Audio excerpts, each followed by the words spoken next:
الحمد لله رب العالمين والصلاة والسلام على أشرف الأنبياء والمرسلين نبينا محمد وعلى آله وأصحابه أجمعين أما بعد. அன்பிற்குரிய சகோதரர்களே, தாய்மார்களே, சகோதரிகளே, அஸ்ஸலாமு அலைக்கும் வரஹ்மத்துல்லாஹி வபரகாத்துஹு. உங்களுடைய வாழ்வுக்கு போதுமான விடயங்களாக நபி ஸல்லல்லாஹு அலைஹி வஸல்லம் அவர்கள் கற்றுத்தந்த 4 விடயங்களை நாம் அறிந்து கொள்வோம். இதில் முதல் விடயமாக புகாரியில் 4008, முஸ்லிமில் 807 ஆகிய எண்களில் இடம்பெறக்கூடிய செய்தி. அபூ மஸ்ஊத் உக்பத் இப்னு அம்ர் ரலியல்லாஹு அன்ஹு அவர்கள் அறிவிக்கக்கூடிய செய்தி. அல்லாஹ்வின் தூதர் ஸல்லல்லாஹு அலைஹி வஸல்லம் சொல்கிறார்கள், அல் ஆயத்தானி மின் ஆஹிரி சூரத்தில் பக்ரா. சூரத்துல் பக்ராவுடைய இறுதி 2 வசனங்கள். மன் கரஅஹுமா ஃபீ லைலத்தின் கஃபதாஹ். எவர் இந்த 2 வசனங்களை இரவில் ஓதுவாரோ அது அவருக்கு போதுமானது என்று அல்லாஹ்வின் தூதர் ஸல்லல்லாஹு அலைஹி வஸல்லம் குறிப்பிட்டார்கள். சூரத்துல் பக்ராவுடைய இறுதி 2 வசனங்கள். ஆமனர் ரசூலு பிமா உன்ஸில இலைஹி மிர் ரப்பிஹி வல் முஃமினூன் குல்லுன் ஆமன பில்லாஹி வ மலாயிகத்திஹி வ குதுபிஹி வ ருசுலிஹி லா நுஃபர்ரிகு பைன அஹதின் மிர் ருசுலிஹி வ காலூ சமிஅனா வ அத்தஅனா குஃப்ரானக ரப்பனா வ இலைக்கல் மஸீர். லா யுகல்லிஃபுல்லாஹு நஃப்ஸன் இல்லா வுஸ்அஹா லஹா மா கஸபத் வ அலைஹா மக்தஸபத். ربنا لا تؤاخذنا إن نسينا أو أخطأنا ربنا ولا تحمل علينا إصرا كما حملته على الذين من قبلنا ربنا ولا تحملنا ما لا طاقة لنا به واعف عنا واغفر لنا وارحمنا أنت مولانا فانصرنا على القوم الكافرين. இதை நமக்கு ஓதுவதற்கு 1 நிமிடம் 2 நிமிடங்களில் இதை நாம் ஓதிவிட முடியும். அன்பிற்குரியவர்களே, இதனுடைய சிறப்பென்ன? அறிஞர்கள் இந்த ஹதீஸுக்கு விளக்கம் சொல்லும் போது சொல்கிறார்கள், அதாவது இரவில் ஏற்படுகின்ற தீங்குகளுக்கெல்லாம் அது அவருக்கு பாதுகாப்பாக இருக்கும். அவருக்கு அந்த இரவுக்கு அது போதுமானதென்றால் அது எல்லா விதமான நலவுகளையும் அவருக்கு கொண்டு வரக்கூடியதாக இருந்து கொண்டிருக்கிறது. அல்லாஹுடைய உதவியும் பாதுகாப்பும் அவருக்கு இருக்கிறது. எனவே அந்த அடிப்படையில் ஒருவர் இதை இரவில் ஓதிக்கொள்ளும் போது அவருக்கு அந்த இரவுக்கே அது போதுமானதென்ற பொதுவான வார்த்தை தான் பயன்படுத்தப்படுது. நபி அவர்கள் அதிலே சொல்லக்கூடிய விஷயம், அவருக்கு அது போதுமானது. அவருக்கு அது போதுமானதென்றால் அது எல்லா நலவுகளையும் சொல்லக்கூடிய ஒரு வார்த்தையாக இருக்கிறது. அவருக்கு தீங்குகளிலிருந்து பாதுகாப்பு இருக்கிறது, அவருக்கு நலவுகள் அதன் மூலம் கிடைக்கின்றன. எனவே அந்த அடிப்படையில் அன்பிற்குரியவர்களே, நாம் ஒவ்வொரு இரவிலும் இந்த 2 வசனங்களை ஓதி வருவதை நாம் விட்டுவிடக் கூடாது. இந்த ஹதீஸுடைய வாசகத்தை கவனிச்சிங்கன்னா, இரவில் தூங்கும் போது அப்படின்னு இந்த வாசகம் வரல. சிலர் நினைக்கிறாங்க இரவில் தூங்கும் போதுதான் இந்த 2 வசனங்களை ஓத வேண்டும். அப்படி வாசகம் வரவில்லை. வாசகம் வருகிறது இரவில். எனவே ஒருவர் மக்ரிபை தொழுது கொஞ்ச நேரம் கழிந்தவுடன் அது என்ன செய்து இரவாகி விடுகிறது. எனவே அவருக்கு அந்த நேரத்திலே அதை என்ன செய்து கொள்ள முடியும்? ஓதிக்கொள்ள முடியும். அதை ஓதினால் அந்த சிறப்புக்குரியவராக அவர் ஆகிவிடுகிறார். எனவே அந்த அடிப்படையில் இதை நமது பிள்ளைகளுக்கும் நாம் கற்றுக் கொடுக்க வேண்டும். ஏனென்றால் பிள்ளைகளும் அதிகம் என்ன செய்வார்கள்? இரவிலே பயப்படுவார்கள். ஷைத்தானுடைய சூழ்ச்சிகள் இருக்கும். எல்லோருக்கும் ஷைத்தானுடைய சூழ்ச்சிகள் இருக்கின்றன. அதிலிருந்தெல்லாம் ஒரு பாதுகாப்பாக இது அமைந்து விடுகிறது. நாம் நமது பிள்ளைகளுக்கும் இதை கற்றுக் கொடுத்து ஒவ்வொரு இரவிலும் இதை ஓதி வாருங்கள் என்று நாம் என்ன செய்ய வேண்டும்? அவர்களையும் இதற்காக நாம் பழக்கப்படுத்த வேண்டும். எனவே இது இந்த தலைப்பில் நாம் பார்க்கக்கூடிய முதல் செய்தி.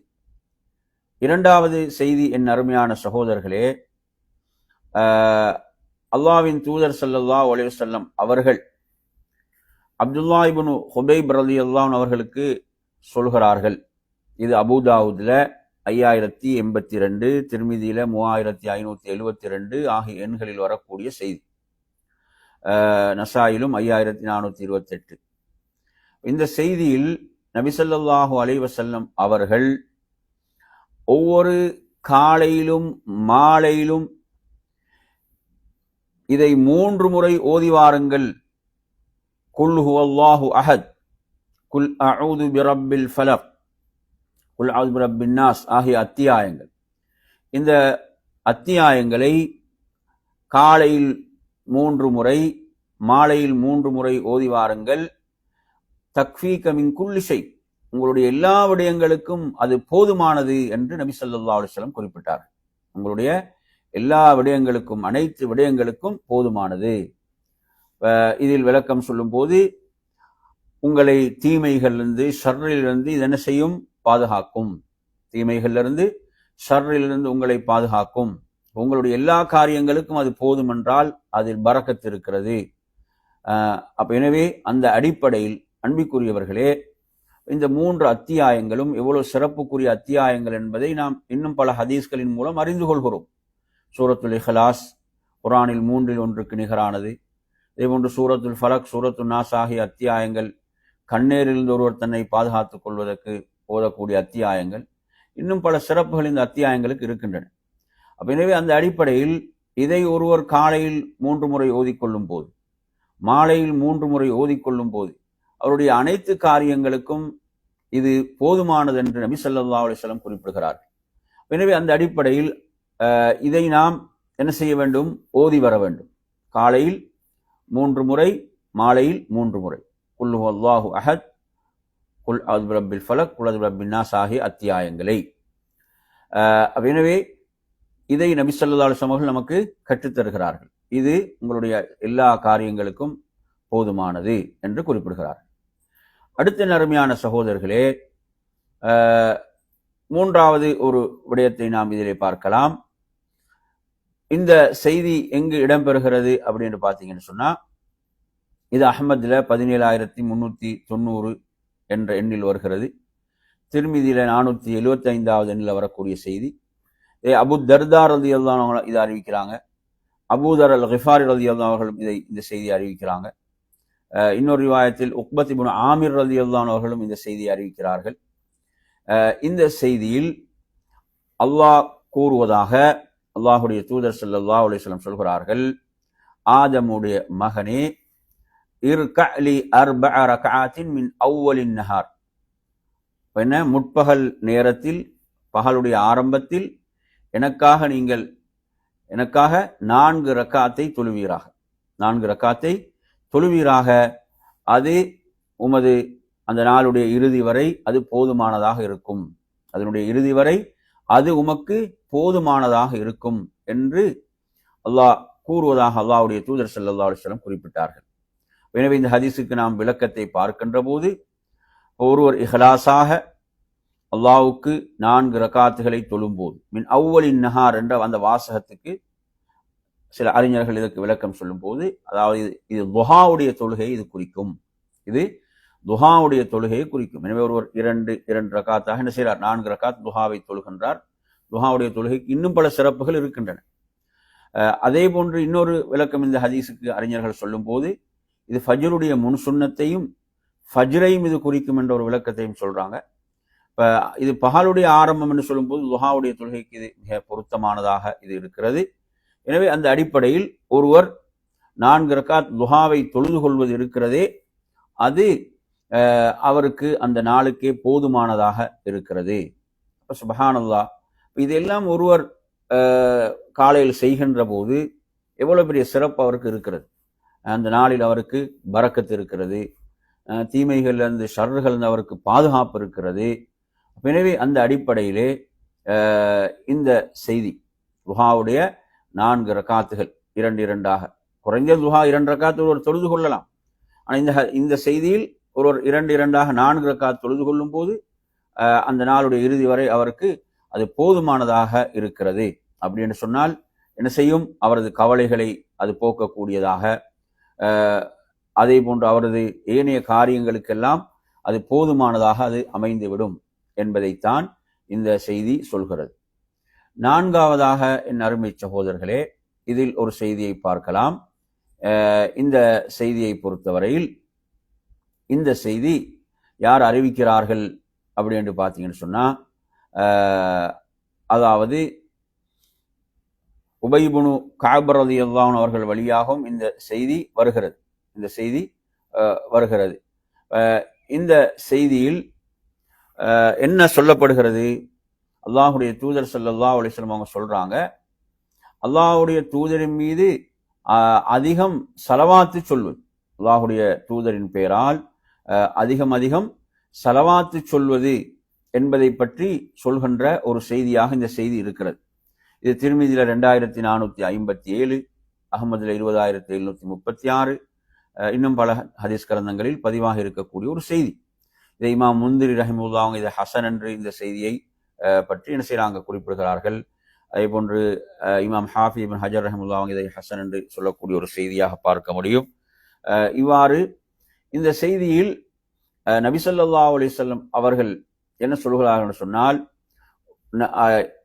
அதிகமாக நபியின் மீது ஸலவாத்தை சொல்வது இருக்கிறதே, அதிகமாக அல்லாஹ்வுடைய தூதரின் மீது ஸலவாத்தை சொல்றது. ஒருவர் அல்லாஹ்விடத்தில் துஆ செய்கிறார், பிரார்த்திக்கிறார், அந்த பிரார்த்தனையில என்ன செய்யறது? அதிகம் நபியின் மீது ஸலவாத்தை சொல்லுதல். அந்த பிரார்த்தனையில் அதிகம் நபியின் மீது என்ன செய்யறது? ஸலவாத்தை சொல்வது. இவ்வாறு ஸலவாத்து சொல்வதை பற்றி அவர் சொல்கின்ற போது, எனது பிரார்த்தனைகள் அனைத்தை நான் ஸலவாத்தாகவே ஆக்கிக் கொள்கிறேன் என்று அந்த நபித்தோழர் சொன்னபோது, அல்லாஹ்வுடைய தூதர் ஸல்லல்லாஹு அலைஹி வஸல்லம் சொல்கிறார்கள், அப்படி என்றால் அது உங்களுடைய என்ன செய்யும்? கவலைகளை போக்குவதற்கு அது போதுமாகும். உங்களுடைய கவலைகளை போக்குவதற்கு அது போதுமானதாகும் என்று சொல்றான். எனவே அல்லாஹ்வுடைய தூதரின் மீது, அல்லாஹ்வுடைய தூதரின் பெயரால் அதிகம் ஸலவாத்து சொல்வது இருக்கிறதே, அது என்ன செய்யும்? ஒருவருடைய கவலைகளை போக்கக்கூடியதாக இருக்கிறது, கவலைகளுக்கு அது மருந்தாக இருக்கிறது என்ற ஒரு செய்தியை நாம் இதிலே பார்க்கின்றோம். அதே போன்று உங்களுடைய பாவங்களையும் மன்னித்து விடும் என்று அல்லாஹ்வின் தூதர் ஸல்லல்லாஹு அலைஹி வஸல்லம் குறிப்பிடுகிறார்கள். எனவே அந்த அடிப்படையில அதாவது நமது கவலைகளை எல்லாம் போக்குவதற்கு போதுமான ஒன்றாக இதை அல்லாஹ்வின் தூதர் ஸல்லல்லாஹு அலைஹி வஸல்லம் நமக்கு கற்றுத் தந்திருக்கிறான். அப்ப அந்த அடிப்படையில் என் அருமையான சகோதரர்களே, நபியின் மீது நாம் ஸலவாத்தை சொல்வதற்கு நிறைய சிறப்புகள் நமக்கு சொல்லப்பட்டிருக்கின்றன. பல செய்திகளை, பல சிறப்புகளை பார்க்கிறோம். ஒரு முறை நாங்கள் நபி மீது ஸலவாத்தை சொல்லும்போது அல்லாஹ் 10 முறை அருள் புரிகிறான். அல்லாஹ்வுடைய அருள் ஒருவருக்கு கிடைப்பது என்பதே அவரது காரியங்களுக்கு அவருக்கு போதுமானதாக இருக்கிறது. அதே போன்று மற்றொரு ரிவாயத்தில் அவரது 10 பாவங்கள் மன்னிக்கப்படும், 10 நன்மைகள் எழுதப்படும் என்ற செய்திகளை எல்லாம் பார்க்கின்றோம். இவ்வாறான செய்திகள் இதிலே இருக்கின்றன. இதில் நாம் இந்த தலைப்பிலே உங்களுக்கு 4 விடயங்களை சொன்னோம். இதிலெல்லாம் இவைகள் என்ன செய்யும்? உங்களுக்கு போதுமானதாக இருக்கிறது. அன்றைய இரவுக்கு போதுமானது, அன்றைய நாளுக்கு போதுமானது என்று அல்லாஹ்வுடைய தூதர் அவங்களுடைய கவலைகளை போக்குவதற்கு அது போதுமானதாக இருந்து கொண்டிருக்கிறது.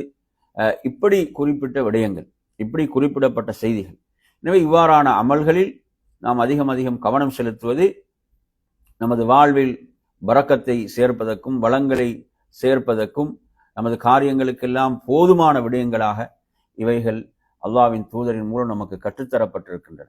எனவே அந்த அடிப்படையில் அருமை சகோதரர்களே, இவ்வாறான அமல்களை நாம் சரியான முறையிலே கற்று அதனுடைய சிறப்புகளை நாம் அறிந்து எமது வாழ்விலே செயல்படுத்துவதற்கு அல்லாஹ் நம் அனைவர்களுக்கும் அருள் பாலிப்பானாக என்று கூறி நிறைவு செய்கிறேன்.